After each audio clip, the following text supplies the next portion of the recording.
अस्सलामुअलैकुम। आज का हमारा सबक है यानी सबक नंबर 11, खुदावंद ईसा अल मसीह का चौथा हुक्म, इंजील शरीफ सीखना यानी किताब मुक़द्दस सीखना। मेरे अजीज़ों, पिछले सबक में हमने खुदावंद ईसा अल मसीह से दुआ और तरीक़े के बारे में सीखा। इस सबक में हम और सीखेंगे कि हमारी रूहानी ज़िंदगी कैसे मजबूत होगी, और सबक होगा इंजील शरीफ से सीखना। दुआ करना और खुदा के कलाम को पढ़ना, ये दोनों हमारी रूहानी ज़िंदगी की मजबूती के लिए बहुत ज़रूरी हैं। इस सबक में खुदावंद ईसा अल मसीह फरमाते हैं कि खुदा का कलाम इंसान के लिए खाने से भी ज़्यादा ज़रूरी है। सोचें, अगर कोई शख्स एक दिन खाना ना खाए तो उसे भूख लगेगी, अगर कई दिन ना खाए तो कमज़ोर हो जाएगा, और अगर ऐसे ही चलता रहे तो आखिरकार मर जाएगा। इसी तरह अगर हम खुदा का कलाम नहीं सीखते हैं तो हमारी रूहानी ज़िंदगी भी मर जाएगी। आज हम मत्ती बाब 4 में आयत 1 से 11 तक से वो वाक़या पढ़ेंगे जब शैतान ने खुदावंद ईसा अल मसीह को आजमाया। यहाँ हम देखेंगे कि खुदावंद ईसा अल मसीह खुदा के कलाम से शैतान पर जीत कैसे हासिल कर पाए। अगर खुदावंद ईसा अल मसीह के लिए खुदा के कलाम को जानना ज़रूरी था, फिर हमारे लिए तो और भी ज़रूरी है। फिर रूहुल कुद्स ईसा को रेगिस्तान में ले गया ताकि उसे इब्लीस से आजमाया जाए। 40 दिन और 40 रात रोजा रखने के बाद उसे आखिरकार भूख लगी। फिर आजमाने वाला उसके पास आकर कहने लगा, अगर तू अल्लाह का फर्जंद है तो इन पत्थरों को हुक्म दे कि रोटी बन जाएं। लेकिन ईसा ने इनकार करके कहा, हरगिज नहीं, क्योंकि कलाम मुक़द्दस में लिखा है कि इंसान की जिंदगी सिर्फ रोटी पर मुनहसर नहीं होती, बल्कि हर उस बात पर जो रब के मुंह से निकलती है। इस पर इब्लीस ने उसे मुक़द्दस शहर यरूशलेम ले जाकर बैतुल मुक़द्दस की सबसे ऊंची जगह पर खड़ा किया और कहा, अगर तू अल्लाह का फर्जंद है तो यहां से छलांग लगा दे, क्योंकि कलाम मुक़द्दस में लिखा है, वो तेरी खातिर अपने फरिश्तों को हुक्म देगा और वो तुझे अपने हाथों पर उठा लेंगे ताकि तेरे पांवों को पत्थर से ठेस न लगे। लेकिन ईसा ने जवाब दिया, कलाम मुक़द्दस ये भी फरमाता है, रब अपने खुदा को ना आजमाना। फिर इब्लीस ने उसे एक निहायत ऊंचे पहाड़ पर ले जाकर उसे दुनिया के तमाम ममालिक और उनकी शानो शौकत दिखाई। वो बोला, ये सब कुछ मैं तुझे दे दूंगा, शर्त ये है कि तू गिरकर मुझे सिजदा करे। लेकिन ईसा ने तीसरी बार इनकार किया और कहा, इब्लीस दफा हो जा, क्योंकि कलाम मुक़द्दस में यूं लिखा है, रब अपने खुदा को सिजदा कर और सिर्फ उसी की इबादत कर। इस पर इब्लीस उसे छोड़कर चला गया और फरिश्ते आकर उसकी खिदमत करने लगे।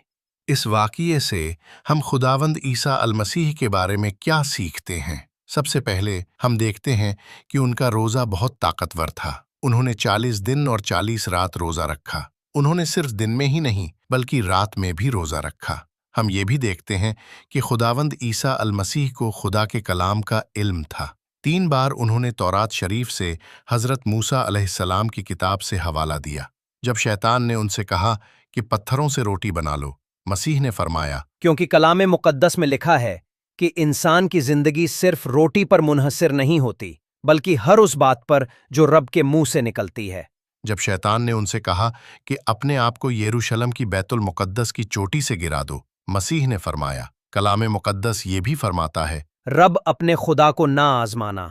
आखिर में जब शैतान ने खुदावंद ईसा अल मसीह से कहा कि मुझे सजदा करो, तो मसीह ने फरमाया, इब्लीस दफा हो जा, क्योंकि कलाम मुक़द्दस में यूं लिखा है, रब अपने खुदा को सिजदा कर और सिर्फ उसी की इबादत कर। ये तीनों हवाले तौरात शरीफ से हैं, यानी खुदावंद ईसा अल मसीह ने उस किताब को गहराई से पढ़ा था और जब ज़रूरत हुई तो उसकी तालीमात को बयान किया। इस कहानी में हम ये भी देखते हैं कि हालांकि खुदावंद ईसा अल मसीह को आजमाया गया, मगर उन्होंने गुनाह नहीं किया। हालांकि खुदा का कलाम कहता है, सब ने गुनाह किया और खुदा के जलाल से महरूम हो गए। रोमियो बाब 3 की आयत 23। लेकिन ये बात खुदावंद ईसा अल मसीह पर सच्ची नहीं होती। वजह यह है कि उनकी खास और रूहानी पैदाइश उन्हें पूरी तरह पाक साफ दुनिया में लाई। खुद शैतान भी खुदावंद ईसा अल मसीह को गुनाह करने पर मजबूर न कर सका। आखिर में हम देखते हैं कि शैतान ने 2 बार खुदावंद ईसा अल मसीह को अल्लाह का फर्जंद कहा। उसने कहा, अगर तू अल्लाह का फर्जंद है तो इन पत्थरों को हुक्म दे कि रोटी बन जाए। फिर कहा, अगर तू अल्लाह का फर्जंद है तो यहाँ से छलांग लगा दे। ये एक खास लक़ब है खुदावंद ईसा अल मसीह का कि वो खुदा का बेटा हैं। हम सब खुदा की औलाद हैं, मगर खुदावंद ईसा अल मसीह उस तरह से खुदा का बेटा हैं जो और किसी पर सच्ची नहीं होती। जब हम कहते हैं कि खुदावंद ईसा अल मसीह खुदा का बेटा हैं, तो हमें ये गलत फहमी नहीं करनी चाहिए कि वो जिस्मानी बेटे हैं। खुदा ने कभी बीवी नहीं ली और ना औलाद पैदा की जैसे इंसान करते हैं, बल्कि खुदावंद ईसा अल मसीह रूहानी बेटे हैं खुदा के। हम शैतान के बारे में इस कहानी से क्या सीखते हैं? सबसे पहले हम देखते हैं कि शैतान आजमाने वाला है।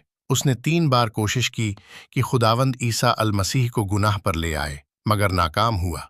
हम जानते हैं कि शैतान ताकतवर और बहुत अक्लमंद है। उसने खुदावंद ईसा अल मसीह को बैतुल मुकद्दस की चोटी पर और एक ऊंचे पहाड़ की चोटी पर ले जाकर खड़ा कर दिया, लेकिन अपनी ताकत के बावजूद शैतान को खुदावंद ईसा अल मसीह के सामने भागना पड़ा। जान लो कि अगर तुम खुदावंद ईसा अल मसीह के करीब रहोगे तो शैतान और उसके बुरी रूहें तुम्हें नुकसान नहीं पहुंचा सकते।